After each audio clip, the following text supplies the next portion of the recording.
Hello and welcome back to this video. इस video में हम सिर्फ बात करेंगे थर्ड ईयर वालों की। जी हाँ, रिजल्ट आने के बाद बहुत सारे प्रॉब्लम्स देखने को मिल रहे हैं, जैसे कि मार्क्स कम आ गया, यानी कि 40% 50% कुछ ऐसे मार्क्स आए हैं। तो अगर आप मार्क्स बढ़वाना चाहते हो तो क्या करना होगा आपको, और आप अपना जो पेपर दिए थे यानी कि जो आप एग्ज़ाम दिए हो उस पेपर को देखना चाहते हो, यानी कि कॉपी आप कैसे निकलवाए, इसके लिए आपको RTI करना पड़ता है। सब क्या प्रोसेस है, अगर आप फेल हो या आपको इम्प्रूवमेंट देना, मार्क्स बढ़वाने, तो बैक या क्या होता है, इम्प्रूवमेंट क्या होता है, और आपके रिजल्ट में लगा दिया गया ABS। तो ABS का क्या मीनिंग है दोस्तों, और अगर आपने प्रैक्टिकल छोड़ दिया तो जिसकी वजह से आपको फेल कर दिया गया तो प्रैक्टिकल दोबारा आप कैसे दें, एक एक करके इन सभी पॉइंट्स पे मैं आज बात करने वाला हूँ। ये वीडियो काफ़ी इंपॉर्टेंट होने वाला है। साथ ये जो समस्या मैं बता रहा हूँ इनमें से कोई ना कोई समस्या आपके भी एक होगी जिसकी वजह से आप ये मेरा वीडियो देख रहे हो।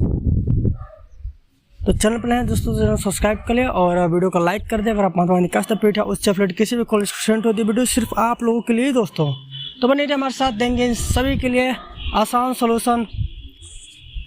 आप जब अपने कॉलेज में जाते हो पूछने के लिए, तो देखिए कॉलेज में जाते हो तो टीचर्स का काम होता है पढ़ाने का, और वो इन सब प्रॉब्लम्स के बारे में ज़्यादा जानते नहीं होते। जो होते हैं वो इधर उधर की बातें बस आपको बता देते हैं, और हम लोग सोल्यूशन दे रहे हैं। इसका ये मतलब है कि हम लोग यहीं से पढ़े हुए हैं, और जितनी भी समस्या हुई है कुछ न कुछ समस्या इनमें से हम लोग को भी सामने आई है, मेरे दोस्तों के साथ हुई होगी या मेरे साथ हुई होगी, तो इसलिए इतना इन्फॉर्मेशन हम लोगों को पता रहता है। और कॉलेज में अगर आप वही जाते हो तो वो अच्छे से आपको बता नहीं पाते, उनकी भी क्या गलती, वो सब इन सारे प्रॉब्लम से जो होते अनजान होते हैं। तो चलो अगर पहला मैं बात करता हूँ कि अगर आप फेल हो तो क्या करना होगा आपको। आप देखिए फेल होने के कई सारे रीजंस हो सकता है। आप प्रैक्टिकल छोड़ दियो, आप या अपने एग्ज़ाम ही छोड़ दियो, या आप अच्छे से एग्ज़ाम्स नहीं दिए होगी जिसकी वजह से आप फेल हो जाते हो। तो पहला रीज़न मैं मान चलता हूँ कि अगर आपने एग्ज़ाम दिया, चाहे अच्छा दियो चाहे ख़राब दियो कोई मैटर नहीं करता, लेकिन आपको मार्क्स कम है जिसकी वजह से आप फेल हो। देखिए हर सब्जेक्ट के 3 पेपर होते हैं, और थर्ड ईयर में 2 ही सब्जेक्ट आपको पढ़ने होते हैं, और हर सब्जेक्ट के 3 पेपर होते हैं। इसमें पेपर जो हुआ था इस बार 3 घंटे का पेपर हुआ, जिसकी वजह से सभी पेपर सेपरेट हुए थे। अगर आप किसी सब्जेक्ट के 2 पेपर में फेल होते हो, कितने में, किसी सब्जेक्ट के 2 पेपर में फेल होते हो, जैसे कि मान लीजिए कि केमिस्ट्री में बात करूँ, केमिस्ट्री में 3 पेपर होते हैं, और इसके 3 पेपर में से 2 पेपर में आपको फेल कर दिया जाता है, तो आप फेल हो गए।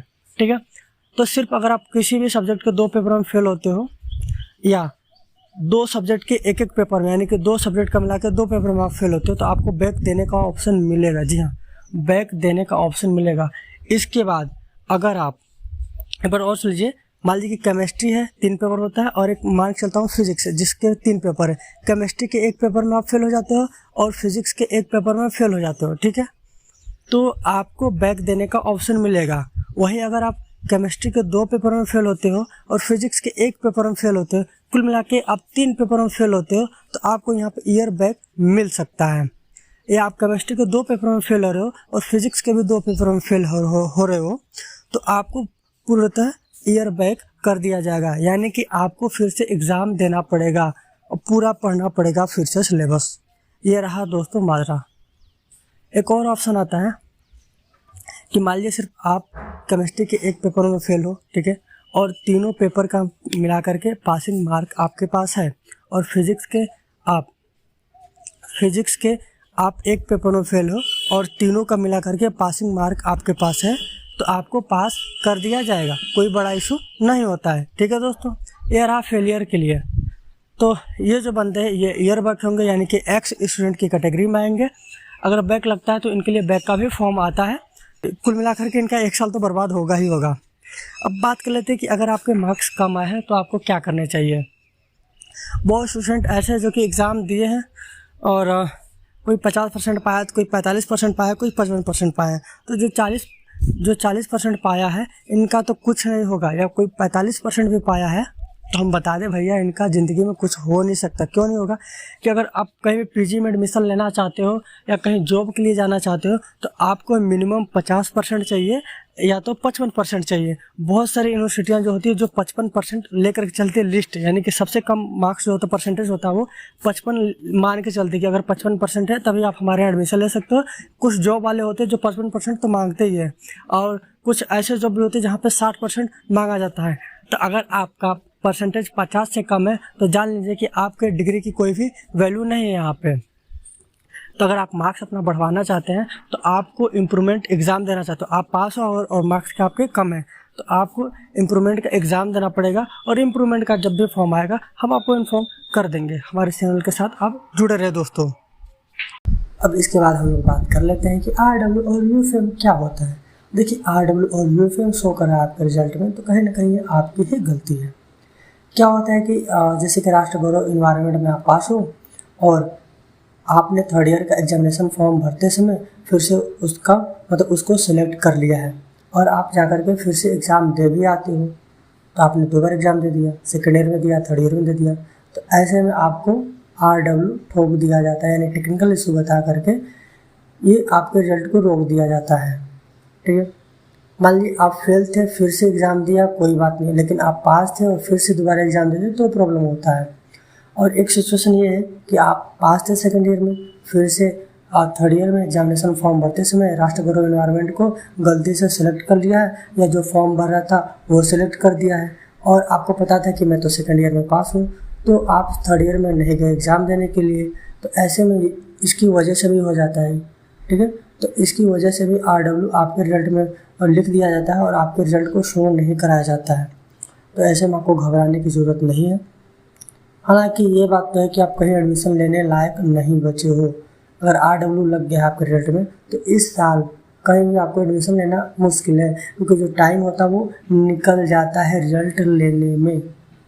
अगर जल्दबाजी करेंगे, दौड़ेंगे, तो आपको जल्दी रिजल्ट आपको मिल जाएगा और आप एडमिशन भी ले सकते हो। ठीक है दोस्तों, प्रोसेस ये रहता है कि जब हार्ड कॉपी आ जाता है, ठीक है, तो आपको अपने कॉलेज में लाना, कॉलेज में जाकर के एप्लीकेशन लिखना, प्रिंसिपल से मुहर जो भी लगवाना है, और जो साइड पे RW शो कर रहा है उसका प्रिंट निकलवाना होता है। स्क्रीनशॉट ले लीजिए, प्रिंट निकलवा लीजिए, और आपके कॉलेज में आपका जो मार्क्स होते हैं, देखिए RW तो साइड पे शो कर रहा है, लेकिन जो हार्ड कॉपी होता है रिजल्ट का वो पहले ही पहुंच जाता है, यानी कि वो रजिस्टर नंबर का पहले भेज दिया जाता है कि आपको किस सब्जेक्ट में कितना मार्क्स मिला है।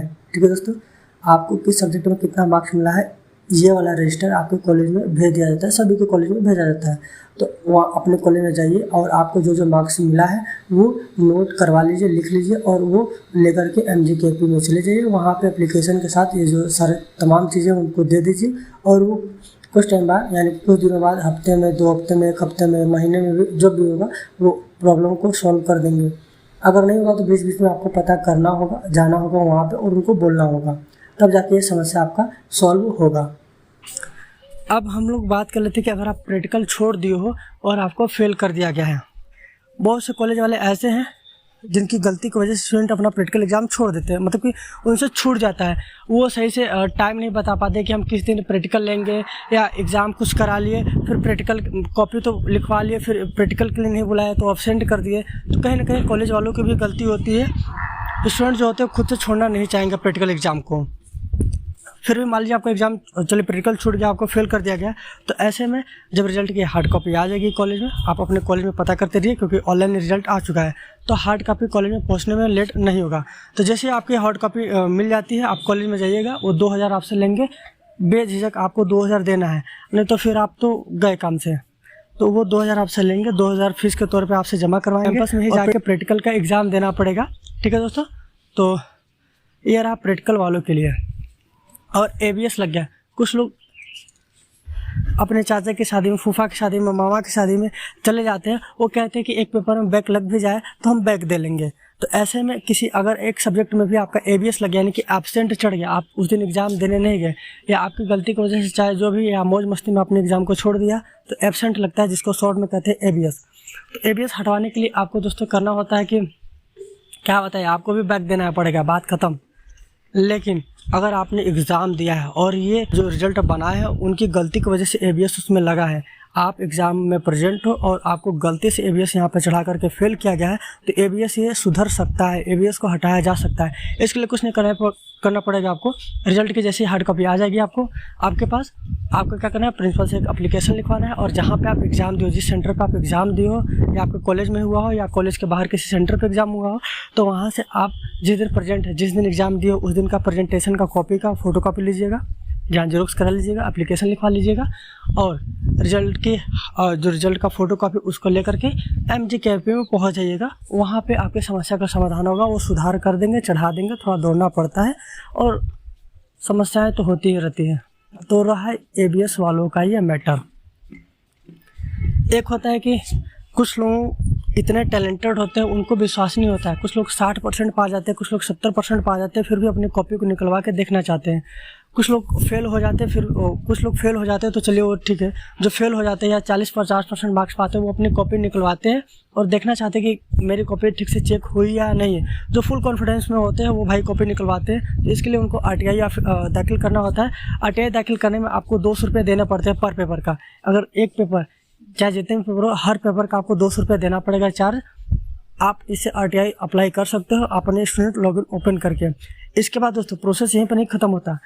आपकी कॉपी आपको शो करा दिया जाएगा, आपको PDF फॉर्म में उपलब्ध करा दिया जाएगा आपके स्टूडेंट लॉगिन में, या तो Gmail पे भेजा जाता है। मोस्टली आपके स्टूडेंट लॉगिन में ही आता है।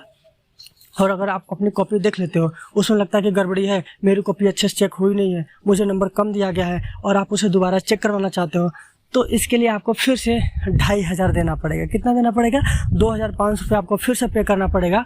और आपके जो मार्क्स है 20%, जी हाँ 20% से ज़्यादा आ रहे हैं, यानी कि आपको 20% से ज़्यादा मार्क्स मिल रहे हैं, तो आपके जो पैसे हैं 2500 में से 1500 रुपये वापस कर दिया जाएंगे और 1000 वो रख लेंगे। अगर 20% से मार्क्स कम आपको बढ़ते हैं, यानी कि 20% से मार्क्स आपके कम इंक्रीज होते हैं, तो ये पूरे पैसे रख लेंगे, आपको 1 रुपये भी नहीं दिया जाएगा।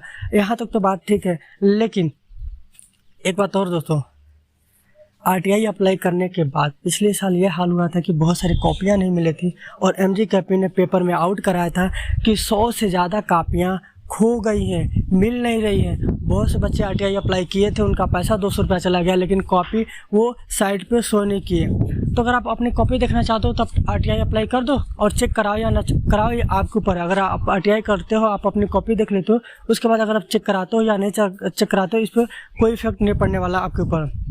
एक बात और दोस्तों, कुछ लोग इंप्रूवमेंट देते तो सोचते कि अगर मेरे मार्क्स कम आ गए तो क्या उसको फिर से फेल कर दिया जाएगा, ऐसे भी कुछ लोगों का डाउट रहता है। तो आपकी जानकारी के लिए बता दें, अगर आप इंप्रूवमेंट देते हो अपने मार्क्स को बढ़ाने के लिए, और आप फुल कॉन्फिडेंस में तो एग्ज़ाम दोगे, लेकिन आपके मार्क्स बढ़ते नहीं हैं, तो अगर आपके मार्क्स अगर नहीं बढ़ते हैं, तो आपका जो पुराना वाला मार्क्स रहेगा वही रहेगा, आपके रिजल्ट में कोई बदलाव नहीं किए जाएंगे।